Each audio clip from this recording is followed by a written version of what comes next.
kalau seperti ini jumlah ngawuriyah gitu. Ngawur ini, dan ini sering terjadi di dalam Syajarah Mubarakah. Masa kitab kayak gini mau dipakai kelas peneliti? Ya, tidak perlu kelas peneliti kalau cuma seperti ini. Anak yang duduk di kelas sanawiyah bisa mengarang kitab seperti itu. Mungkin seperti itu yang bisa Al-Fakir sampaikan mengenai Syajarah Mubarakah. Kemudian tadi diteruskan oleh Gus Rumail Abbas. Di sana beliau lebih mengedepankan manuskrip. Kemudian ada Habib Idrus Al-Masyhur, tentang disebut tesis saja sudah gak bisa. Nah, di sini Al-Fakir ingin memberitahukan kepada para netizen bahwa orangnya saja, andaikan kita ajukan ke dosen, ditolak oleh dosen. Kenapa? Karena karyanya ini sangat banyak yang bertentangan dengan standar-standar ilmiah. Ini beneran. Al-Fakir di pesantren dulu jurusan tafsir hadis, Ustaz.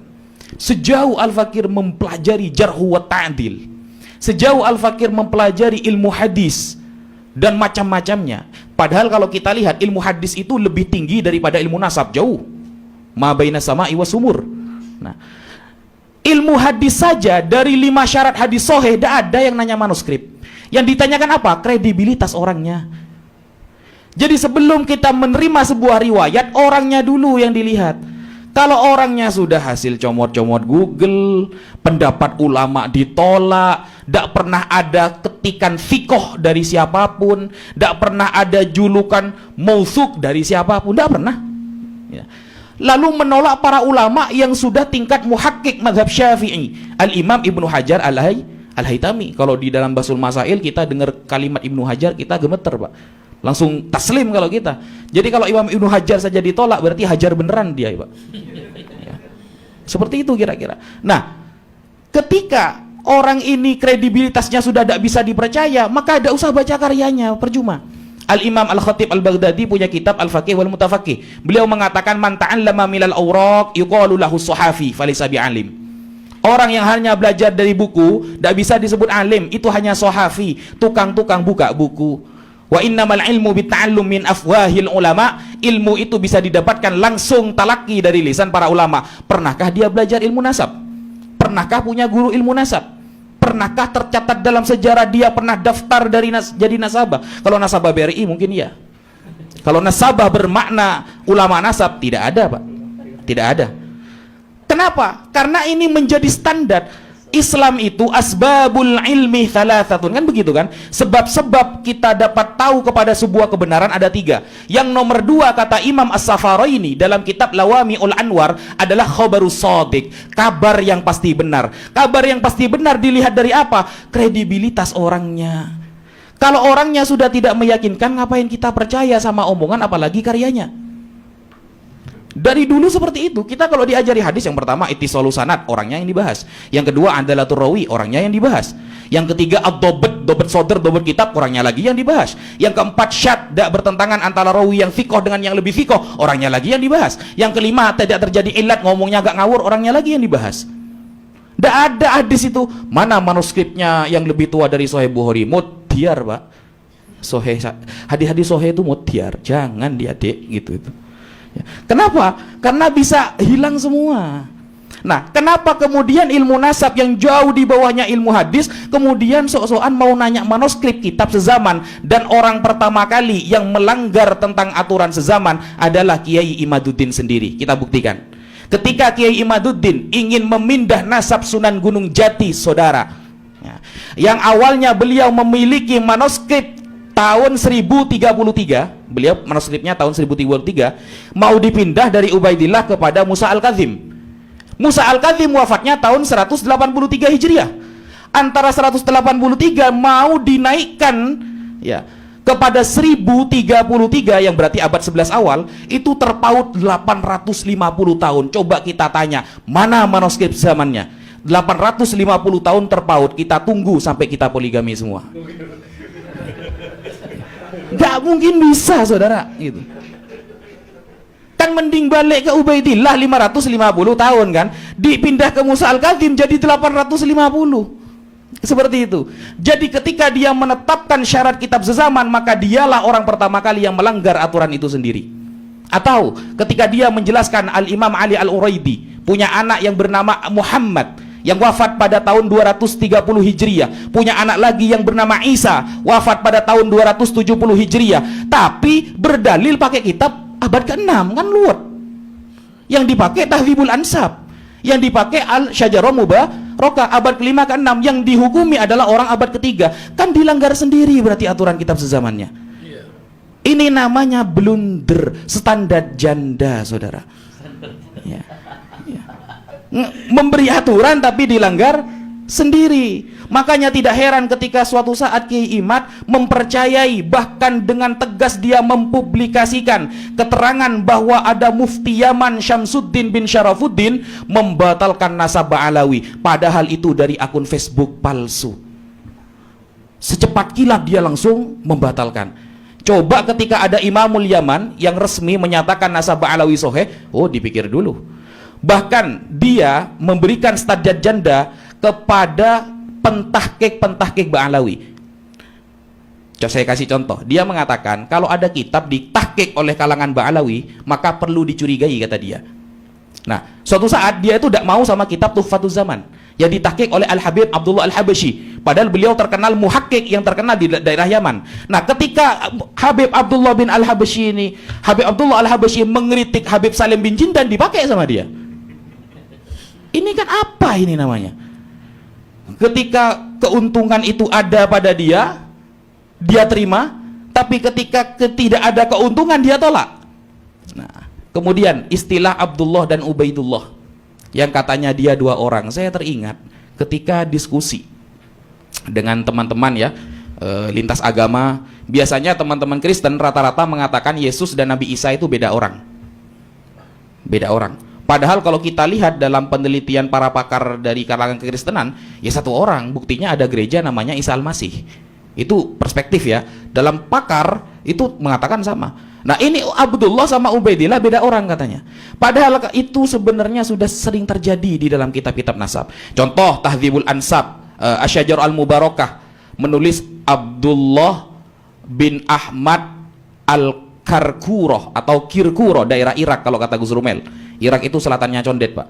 Nah, itu tertulis Ubaidullah di dalam Tahdzibul Ansab, orangnya sama itu. Ya. Atau Abdullah bin Husain Asy-Syajari tertulis di dalam Syajarah Mubarakah. Di Tahdzibul Ansab tertulis Ubaidullah bin Husain Asy-Syajari, sama saja itu. Itu dipermasalahkan, bayangkan sekecil itu menjadi masalah. Nah, apalagi ketika penyebutan manuskrip tadi ya, as-suluk berjarak, berlompat. Oh, ini berarti tidak kredibel. Berarti Abdullah yang ada di dalam as-suluk bukan Abdullah, adalah keturunannya Ba'alawi. Hanya gara-gara penyebutannya loncat. Padahal penyebutan loncat-loncat itu sudah sering terjadi, bahkan sejak zamannya Nabi Isa, Pak. Kalau kita buka di dalam Matius 1 ayat 11 Perjanjian Baru, ketika Nabi Isa disebutkan silsilahnya, itu antara bapak langsung ke kakek gitu. Maksudnya hal seperti itu biasa gitu loh, gak perlu diperdebatkan guys gitu.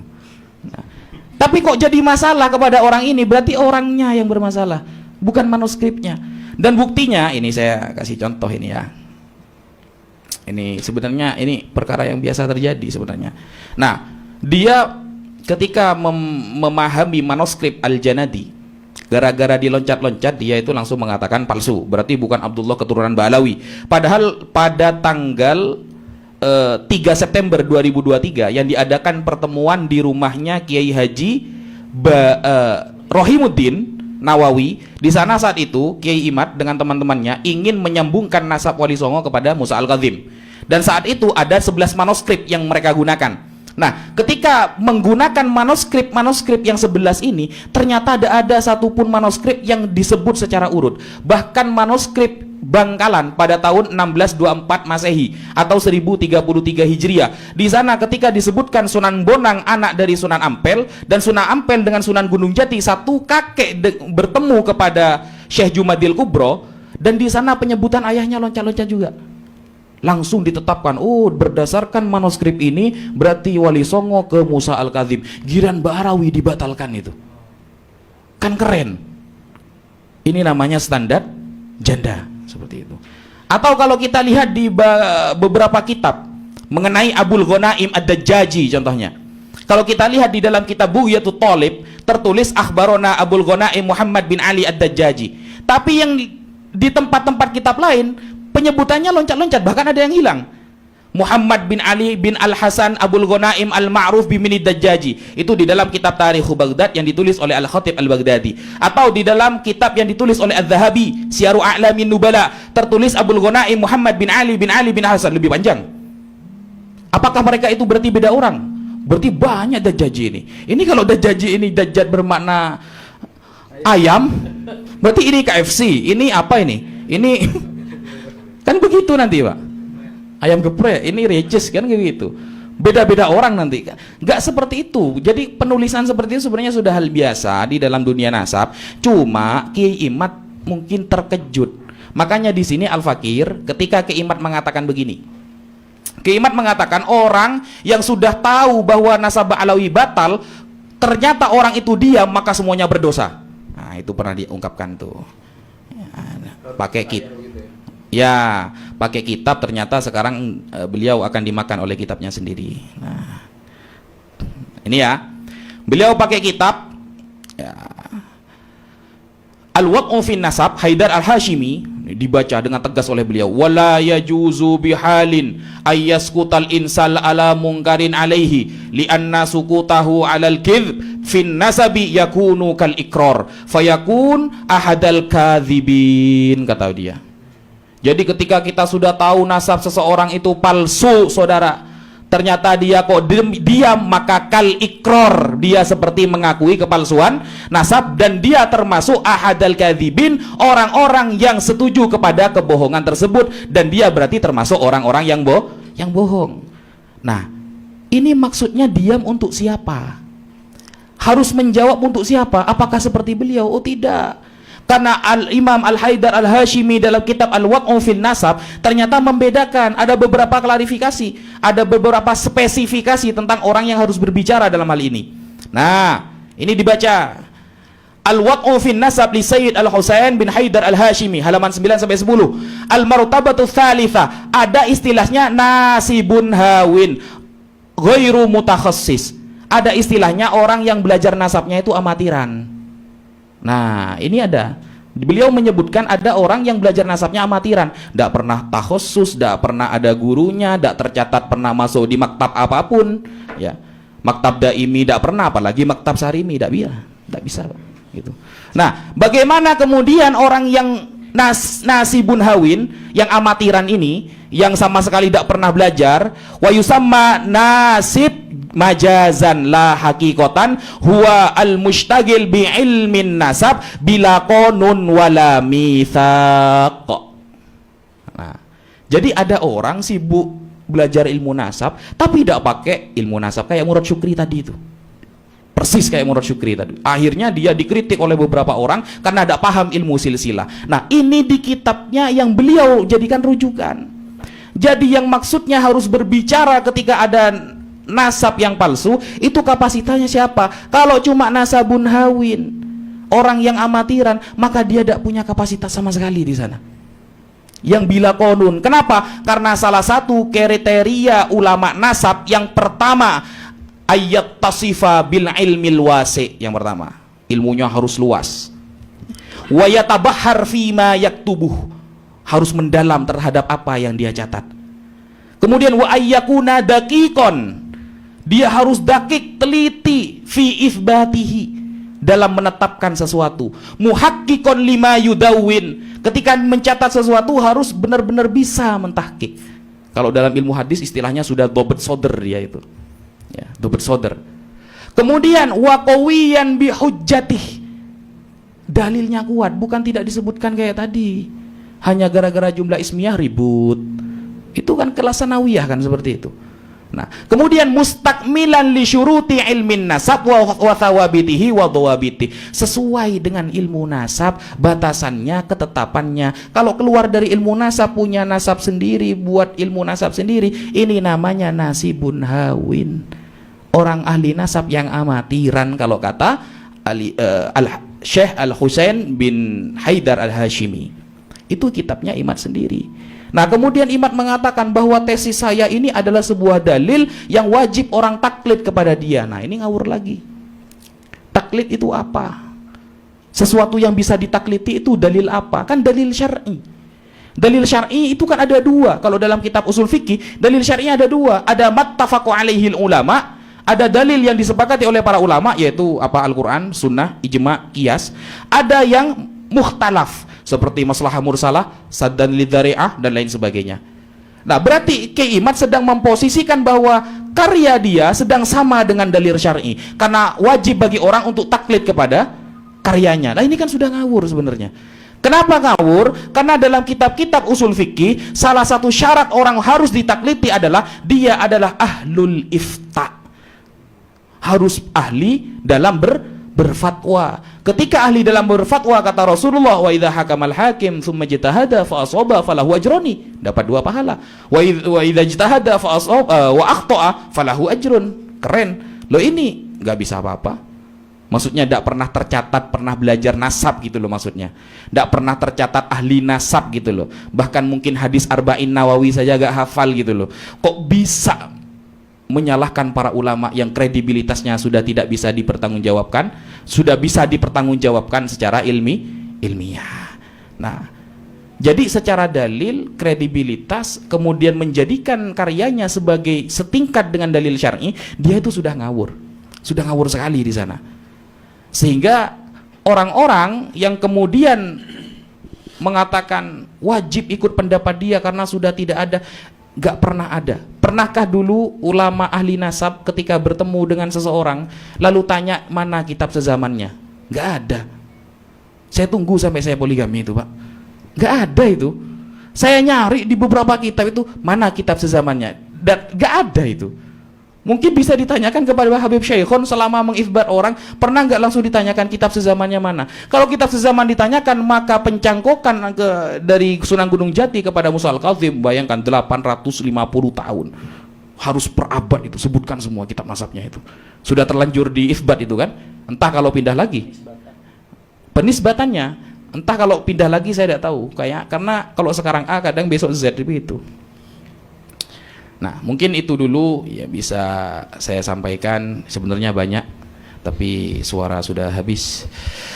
Ya, mungkin ya, jadi pertanyaan tadi tentang kitab sezaman itu buktikan dulu sebelum bertanya. Kan seperti ini. Dalam teori diskusi dalam usul fikih, ketika musuh ini, contoh ketika kita berhadapan dengan saudara-saudara kita yang salafi, mereka biasanya bertanya begini kan, mana hadisnya, mana ayat Al-Qur'annya. Bertanya aja sudah salah seperti itu. Menentukan bahwa sebuah dalil hanya Quran dan hadis, itu salah cara bertanyanya. Kenapa? Karena dalil yang disepakati ada 4, Quran, ijma, hadis, dan sunnah, dan qiyas. Jadi ketika ada orang bertanya, saya maulid Nabi, mana dalil hadisnya? Cara bertanyanya secara teori ilmu usul fikih sudah salah cara bertanya gitu. Dia menentukan harus ada dalam satu dalil, padahal dalil itu bisa banyak. Yang disepakati para ulama adalah 4. Mana kitab sezamannya? Menentukan satu seperti itu, cara bertanyanya sudah salah. Teori diskusi dalam usul fikih. Entah kalau gak pernah belajar usul fikih, saya tidak tahu. Sekian, terima kasih. Baik, saudara Wafi nih. Jadi memang kalau saudara Wafi ini punya retorika bicara yang luar biasa, karena Sayyidus Syabab kan, terkenal sekarang sudah di TikTok. Tapi apa yang disampaikan tadi memang merangkum dari apa yang sudah kita bahas pada kesempatan kali ini. Ada beberapa hal dan mudah-mudahan ini saya nggak bisa menyimpulkan ya, tadi sepertinya semua hal yang tadi disampaikan sama Gus Wafi, tinggal nanti sahabat-sahabat sekalian lihat, sahabat-sahabat sekalian dengarkan. Nah, jadi nasihat dari saudara Wafi. Saya juga tidak ada pertanyaan ini, karena memang beberapa pertanyaan-pertanyaan saya sudah dijawab di beberapa sesi sebelumnya. Ini ada yang mau menambahkan terakhir baik. Moderator, baik. Masih ada satu materi lagi, slide-nya sudah dibuat tapi singkat. Baik. Ya, siapa yang di antara penyebab penyimpangan ini adalah adanya kebohongan-kebohongan publik. Oh, yang baik. dilakukan di dalam penelitian ini. Baik. Ini yang akan menyampaikan Syed Muhammad As-Sagaf. Baik. Kita akan kemudian kembali akan dipaparkan oleh saudara Muhammad As-Sagaf terkait dengan hal ini. Baik. Karena sekarang sudah jam 9, saya boleh batasi ya waktunya ya, maksimal 15 menit saja. Ya, Begitu. ya, Baik. dikit kok, nggak banyak. Baik. Silahkan. Terima kasih.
Sambung lagi. Itu udah connect kabel.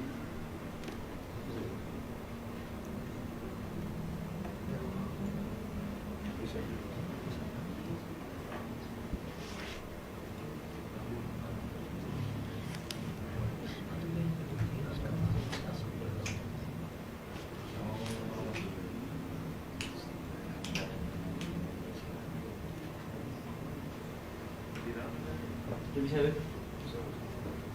belum keluar.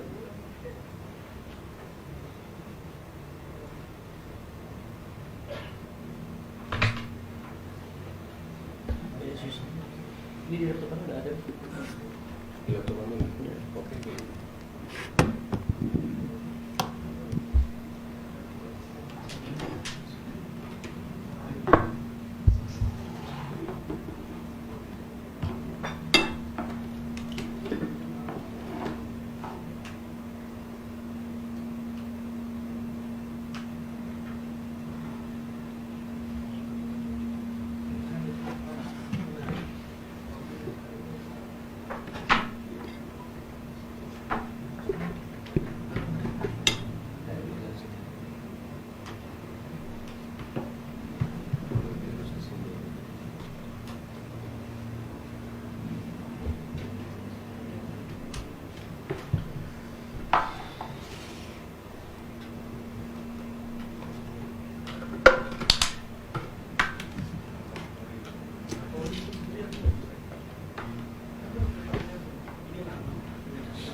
Assalamualaikum warahmatullahi wabarakatuh.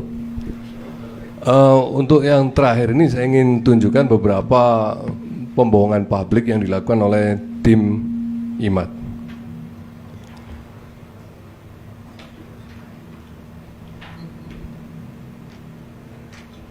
Ya.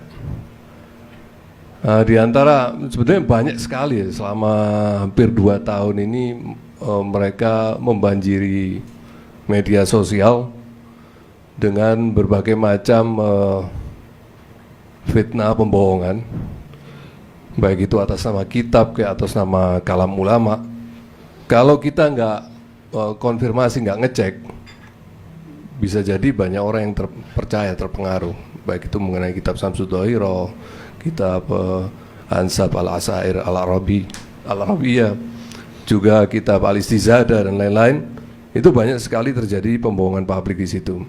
Nah, diantaranya ini tentang narkoba juga, tentang narkoba yang katanya tim IMAT itu nggak ada nakoba internasional yang mengakui nasab Sadabah Alawi. Nggak ada, kata Imad begitu. Padahal semua nakoba di seluruh dunia itu mengakui nasab Sadabah Alawi. Cuman orang awam oleh dia digiring untuk berpikir bahwa ini Robito Alawiyah ini cuman berdiri sendiri satu di Indonesia, yang dia itu hanya mengisbat nasabah Alawi, sementara internasional nggak ada yang mengakui. Nah, padahal nakoba asraf di dunia mulai Maroko, Aljazair, Tunisia, Mesir, Yaman, Hijaz, Jordan, Irak, Iran, Turki, Pakistan, semua nakoba di dunia ini mengakui nasab Sadabah Alawi. Bahkan Robito Alawiyah pun punya kerjasama dengan nakoba asraf ini. Nah, salah seorang mahasiswa Indonesia yang ada di Mesir mencoba untuk tabayun ke nakoba asraf Mesir. Beliau adalah Muhammad Yasin Rahmatullah. Ada di akun Facebooknya dia, bisa dikontak kalau ingin konfirmasi.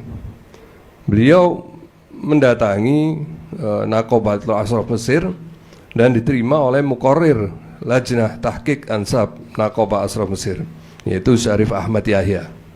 Dan dia bertanya kepada Syarif Ahmad Yahya, apakah pada masa-masa dulu pernah terjadi khilaf tentang status Sadabah Alawi sebagai Ahlul Bait? Dan dijawab, tidak pernah. Terus Muhammad Yasin Rahmatullah juga ditunjukkan kitab rujukan Nakoba Asraf Mesir, namanya Musu'ah Al-Bait An-Nabawi, yang di situ